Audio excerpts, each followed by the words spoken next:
भावानं दुसऱ्या ब्लॉग मध्ये मी स्वागत करत आहे. मी तुमचा सर्वांचा मित्र ओमकार शिंदे. तर आम्ही लोकेशनला आलेलो आहे. तर खूप ट्रॅफिक आहे इथं मरणाची. तर आम्ही गेलेले तो फुल जाम आहे. बघू शकता समोर फोटो वरती करून दाखवा. फुल जाम आहे आणि वाम जायचं आता संगम या साईडला आहे आपल्या लेफ्ट साईडला. तर इथं पाठी लावलेली आहे बघा. या साईडला आहे चित्रकूट. आपण या साईडला गेलो तो मागच्या ब्लॉगमध्ये मी तुम्हाला दाखवलेलं आहे. तो या साईडला गेलो आपण चित्रकूटला. तो पुरा ब्लॉग त्याच्यावर होता त्या टॉपिकवर. आणि आपल्याला आता मेन ब्लॉग जो बनवायचा आहे तो महाकुंभावर बनवायचा आहे. तो जायचा आता संगमकडं. तो मॅक्झिमम टाईम काय झाला आता तो सकाळचे 6 वाजलेले भावनो 6. तो तरी पण एवढी गर्दी आहे. तो बघू शकता. तर फुल ट्रॅफिक जाम आहे. आमचे मित्र सगळे एकदम रेडी झालेले आहे. बॅग पॅक करून डायरेक्ट संगमकडे जाण्यासाठी स्नान करण्यासाठी भाई एकदम ओकेमध्ये चला. तो भावानं इथून मेन दिलेलं आहे बघा वाराणसी संगम इथून 22 किलोमीटर आहे बघा. त्या पलीकडे साईडला लावलेलं दिसतंय. तो फुल ट्रॅफिक जाम आहे. आम्ही त्या बॅक साईडला तिकडे गाडी पार्क केली होती. तर आता 22 किलोमीटर चालायचं आहे भावांना. सगळं विचार करा 22 किलोमीटर लगातार आता रेन पण जाम नाही आहे. तर 2 गाड्या पंक्चर व्हायला होत्या त्याच्यामुळं रस्ता जाम व्हायला होता. भावा नाही का मजा घ्यायला पाहतोय गरीब माणसाची भैया. अनसबस्क्राईब ना करो बच्चोरी चालूच राहणार आहे आपली ब्लॉग मध्ये. करा लवकर करा. अनसबस्क्राईब नाही रे सबस्क्राईब करा. सबस्क्राईब अरे बस का भावा शेवटपर्यंत आपल्या ब्लॉग मध्ये. स्नान करताना पण व्हिडिओ घेणे आपल्याला डायरेक्ट भैया. जेणे आले ते घरी बसून पहा आमचा ब्लॉग. जेणे आले आमचे घरी बसून पहा ब्लॉग बाहेर होणार बंदरगाव होणार आहे. तो आंघोळी बिंगोळी करताना. तो भावांनो या स्पॉटवरून गव्हर्नमेंटच्या बसमध्ये मध्य प्रदेशची सिटी बसमध्ये बसलेलो आहे. एकदम भारी बस आहे. याच्यात UP MP चे लोक जास्त आहे. बघू शकतो तुम्ही. तो भावांनो आम्ही सकाळपासून चालतोय. तो आता मॅक्झिमम 1 वाजलेला आहे. तर नुसतं चालतोय. ड्रायव्हरने आम्हाला थर्ड दिली. तो म्हणे 18 किलोमीटर आहे म्हणे. समोर आले 15 मध्ये बस भेटली त्याच्यामुळे थोडंसं गॅप पडला आम्हाला चालण्यामध्ये. तो भैया कंडिशन लय खराब झालेली आहे. आता फक्त बसमध्ये थोडासा आराम झाला. आणि त्याच्यात मुलं म्हणे आपण नाही का लय पुढं आलो म्हणे. म्हणलं नाही ते कंडक्टर म्हणे नाही पुढे म्हणे आणखीन तर आराम करा म्हणे. तर बघू शकता तर खूप पब्लिक आहे इथं. संगम घाटावर जाऊया आणि आंघोळ करूया आता डायरेक्ट तिथं. चला 4 किलोमीटर आहे. अरे बा संगम 4 किलोमीटर. अरे कधी मॅप के बरोबर नाही 3 किलोमीटर नाही चाललो आपण. तो भैया लय चालू राहिलो नुसतं कंटिन्यू चालू राहिलो आम्ही इकडं. कारण गाड्या जाऊन देत नाही आणि गाडी मागं ट्रॅफिक असल्यामुळे आम्ही गाडी तिकडंच लावली आणि आम्ही पायी चाललेलो आहे. गाड्यावर नेऊन सोडते ना 100 200 रुपये येते. टू व्हीलर नेऊन सोडते. भावांनो इकडे त्या महाकुंभ भावांनो 24 घंट्याची मेहनत आता जागेवर आलेलो आहे आम्ही स्पॉटवर. आता इथं पण कन्फ्यूज होणार आहे. 2 घंटे आमचे पाण्यात जाणार आहे डबल एकदा. अरे भाई तिकडे चला आता डबल. हा मग तेच स्ट्रेट चलो गाईस. तर भावांना इथं चालण्यासाठी इथं मॅट टाकलेली लोखंडी आहे बघा. रेती पण आणलेली आहे इथं गरम नाही लागा म्हणून पायाला. चला आता कुठं सर कुंभमेळा सर मध्ये आल्यासारखं वाटतंय भावांना माहिती आहे का. VIP entry. मला आपल्या पोरांचा एकच प्रॉब्लेम समजत नाही. आपल्या महाराष्ट्राच्या पोरांना एक जण थांबलं ना भैया याला तर एकजूटपणा म्हणतात. तर एक जण थांबले सगळेजण थांबले. किती किलोमीटर 30 किलोमीटर चाललो भावा. आणखी लय लांब जायचं आपल्याला. तर त्रिवेणी संगम यायचे पण कुठं पण स्नान करते. तर पण मुलांचं डिसाईड चालू आहे की तिकडं जायचं. तर एवढं लांब तर आता कॅपॅसिटी नाही राहिली आता चालायची. तर पोरं म्हणते डिसाईड असं करून राहिले की बोटनं जाऊ. पण बोटनं विचारायला प्राईस किती नाही. मग जाऊया आता त्या साईडला मग स्नान करूया. शर्ट तेच आहे फक्त आता आंघोळ झाल्यानंतर शर्टिंग चेंज करेन मी. कपडे चेंज करायचे. मग शर्ट काय करायचं मग जायचं का. एक काम करा पाहत आहे सगळ्याला पोहत जाऊ तिकडे. मग बॅगी बॅग पकड ते सगळं सोडा पण बडीशेप खा. अरे भाऊ 2-3 दाणे. अरे ब्लॉगर पैसे घेऊन यायचं. अरे बस झाले मतलब भैया झाले मतलब हो जा जरा मतलब 2-3 दाणे जर भाई तुला अर्धा सर एक नंबर येऊ. भावांनी चालू आहे विभागा कमल गेट पाशी आलेलं आहे. कमल गेट आलेलं नाही. स्नान करायचं आहे आणखीन. मेन स्नान बाकी आणखीन. नेमके आता डिसाईड काय भाई कुठं जायचंय. आता माझं म्हणणं असं आहे की आपण मस्तपैकी आंघोळी करावं. नदीत एक डुबकी घ्यावं नागवासुकी मंदिराच्या नावाची.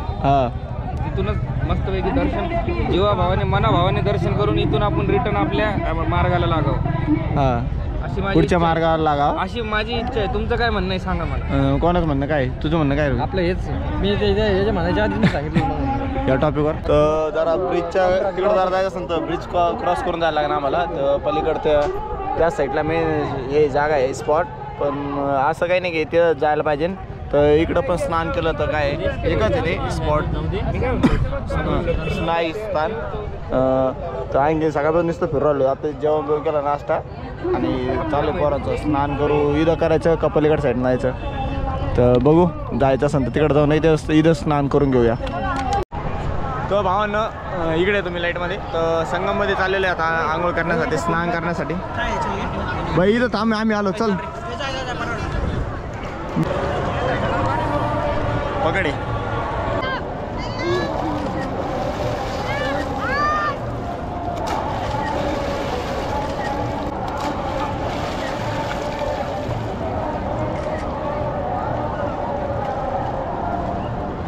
भावांनो लास्टच्या किनाऱ्याला जाऊया आपण एकदा.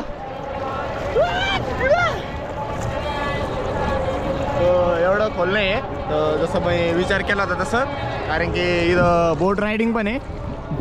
तो समोर हे लावलेलं आहे त्यांनी बॅरिगेट सारखं, तो त्याच्यासमोर परमिशन नाही जाण्यासाठी. तर मी उजाडमध्ये येतो हे बघा.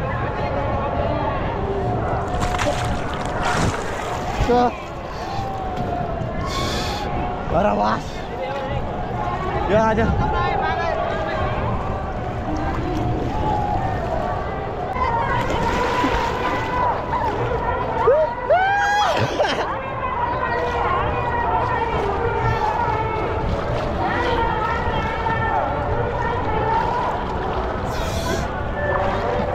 एवढं खोल नाही इकडं. मी एंडिंगला जाऊन लास्ट पॉईंट आहे त्याच्या पुढं आपल्याला जाण्यासाठी सक्त नाही आहे. तर इकडं बोट रायडिंग पण आहे. बोट रायडिंग पण करू शकता आपण. रायडिंग करण्यासाठी या जागेवर स्पॉट आहे. तर एकदा व्ह्यू चेक करा भावांनो, व्ह्यू एक नंबर आहे. वाह चलो गाइस फोटो ना के हो गया हमारा.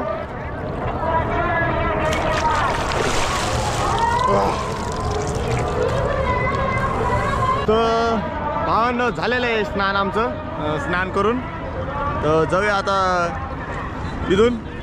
तर घरी मला महादेवाची पिंड आणायला लावली होती, तर पिंड घेऊया आणि थोडंसं सामान पण घ्यायचं आहे. सामान घेऊया जाऊया मग इथून या स्पॉटवरून.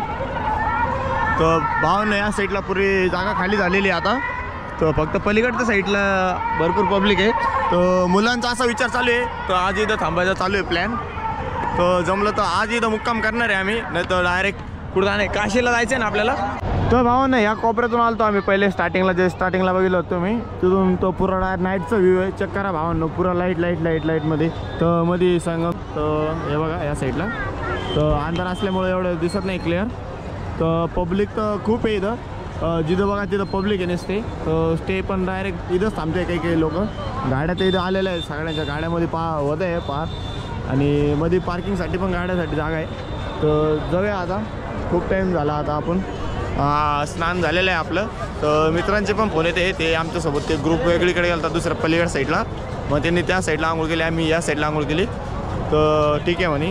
मग आता फोन आला म्हणे बाई का तू थांबेल म्हणलं. आलोच म्हणलं बाई. पिंड घ्यायची, महादेवाची पिंड घेतली होती आत्ताच. तिघा जणांनी आम्हाला तिघांना एक घ्यायची होती घरी. पिंड घ्यायसाठी टाईम झाला. तर भावांना आम्हाला एक चीज माहीत झाली आमच्या ग्रुपमध्ये. तर पहिलं वाटलं मला पाण्यासाठी घेतलेलं आहे, पिण्यासाठी. तर भावांनी सगळं पाणी घेतलेलं आहे आपलं. तर नदीचं तीर्थाचं पाणी घेतलेलं आहे. एवढ्या बाटल्या घेतल्या की सगळ्यांनी आपल्या इकडे पाप केलेलं आहे. तर पाप मित्रपरिवारांसाठी घेतलेलं आहे आपण सगळ्या बाटल्या. गाइस मित्रांनो बघा हे देखो कितनी भीड़ है यहाँ पे.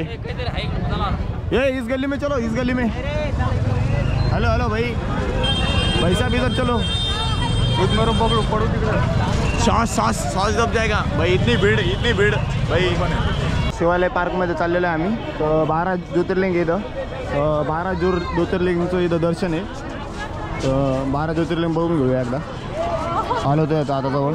तर इथं मोठा नंदी आहे. तर नंदीची इन्फॉर्मेशन इथे आहे. तर मोठा नंदी आहे. तर 12 ज्योतिर्लिंग इथं. तर एक मिनटं मी व्ह्यू दाखवतो. हे बघा, चेक करा, एक नंबर व्ह्यू आहे. सूरत के जाने वाले अमन अमन इधर देखो जाएंगे भाई, सब बच्चे बाहर रुक गए, अपन आए खाली अकेले देखने. केदारनाथ का व्यू भाई यहाँ पे, श्री केदारनाथ मंदिर. तर भावानं केदारनाथ मंदिर आहे इथं. तर थीम तशी बनवलेली आहे इथं. तर रिअलिस्टिक दिसतंय. तर हे बघा, स्टोन पण ठेवलेले आहे इथं, दगड. तर तसे आपल्या इकडं केदारनाथ, बद्रीनाथ बहुत सारे मंदिर बनाए यहाँ पे. एक बार मंदिर आता, एक बार ये आपको इथं एक दाखवलेलं आहे, तमिळनाडूमधलं आहे. तर एकदम इथं एक नंबर बनवलेलं आहे त्यांनी. थीम्स सेम ॲक्युरेट जसं मंदिर आहे तसं सेम बनवलेलं आहे यांनी. कलाकृती 12 ज्योतिर्लिंगचं दाखवलेलं आहे इथं. तर आता जाऊयात, एक देखावा बघितलेला आहे. तर मित्र म्हणे लवकर म्हणे चहा घेतलेली म्हणे, चहा प्यायचं जायचं म्हणे. कारण की गाडी इथून आता आणखीन 15 किलोमीटर जाणे आपल्याला, 15 किलोमीटर. कारण की इथं ट्रॅफिक खूप आहे ना, त्याच्यामुळं गाडी तिकडं लावलेली आहे, 15 किलोमीटर लांब लावलेली आहे. तर पैपे जायचं आहे आणखीन. तर भूक तर खूप जाम लागलेली आहे. तर मॅक्झिमम 9 वाजायला लागलेले आहे. तर लवकर जायला लागेल, कारण की स्वयंपाक पण करणे भाई. हॉटेलमध्ये बसलो होतं सकाळी. तर आता संध्याकाळी बघू काय होतं काय नाही. न जमलं तर मग हॉटेलमध्ये जायला लागेल. तर हा ब्लॉग कसा वाटला नक्की कमेंट सेक्शनमध्ये सांगा. तर आपला कुंभमेळ्याचा ब्लॉग हा इथंच संपलेला आहे. भेटूया पुढच्या ब्लॉगमध्ये. आणि असे नवीन नवीन ब्लॉग बघण्यासाठी आपल्या चॅनलला सबस्क्राईब करा, लाईक करा आणि शेअर करा. आणि जे पण नवीन चॅनलवर आलं असेल तर सबस्क्राईब केल्याशिवाय जाऊ नका. तर एक शूट राहिला होता. तर राईट साईडला बघू शकता किती ट्रॅफिक आहे. तर जेवण पण बाकी आहे. तर भावांनो बघा, आम्ही काय चाललेलं आहे डायरेक्ट रिक्षामध्ये. गँग ऑन गँग. रिक्षा तर आपली डायरेक्ट पुरी धरून बैस. अरे वा, धरून बैस. आपल्याला लय मोठा आशीर्वाद आहे आपल्याला. शनिवार आशीर्वाद आहे. चाचा गाडी चला रे आपने, चाचा चला रहे रिक्शा ऑटो. हम जा रहे हैं अपन अब गाड़ी के पास. और अपने ड्राइवर ने पूरा खाना पीना बना के रखा है अपने के लिए. गुड़गा 2 बार भैया बसते मरते मरते बच गया. तो मौत को चुके टैक्सी वापस आ गए हम. और 2 आदमी किधर है अपने? अरे वो है पीछे है क्या भाई? आणि भावांनो काही घरचे जर तुमचे बघत असेल तर जाऊ द्या. काका मावशी झाल्या साठी गेलेले, बाकी आलेलो देवदर्शनाला, बाकी काही नाही. हा भाऊ दिसले. अरे रस्ता मोकळा झाला. आणि चला आता जेवण करूया डायरेक्ट. आणि